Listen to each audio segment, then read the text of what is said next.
আজকে আপনাদের লোকাট ফল দেখাবো। অনেকে হয়তো লোকাট ফল কেমন খেতে সেটা জানে না। আর এই লাইভ নার্সারির মাদার প্ল্যান্ট থেকে হয়েছিল, সেখান থেকে আমি পেরে নিয়ে এসি। আজকে এই ফলটা টেস্ট করব। এর আগে আমি ফলটা কেটেছি, আর তার ভিতরের অংশটা দেখাচ্ছি। এভাবে দুটো তিনটে ভিতরে দানা আছে, দানাটা একটু দেখাচ্ছি।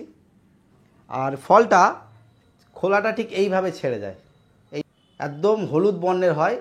দেখুন বন্ধুরা, আমি খোলাটা পুরো ছাড়িয়ে ফেললাম। মোটামুটি অসাধারণ বলা যায়, হালকা টক আর বেশি মিষ্টির একটা মিশ্রণ। একটু সেন্ট। গাছ কিন্তু সব ভ্যারাইটিতে ফল হয় না, একটু দেখে শুনে নেওয়া উচিত। আর ছাদ বাগানে বিশেষ করে লোকাট ফল গাছ না করাই ভালো, মাটিতে করা ভালো। যদিও ছাদ বাগানে ফুল আসে, কিন্তু ফুল দাঁড়ায় না, মানে ফল সেট হয় না, পড়ে যায়, গুটি ঝরে যায়, এই প্রবণতাটা আছে। ওই কারণে লোকাট গাছ যারা করতে চাইছেন তারা মাটিতে করলে ভালো হয়। 2-3 বছর টাইম লাগবে, কিন্তু হয়।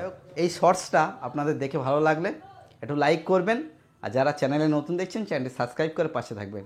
Tata, bye bye.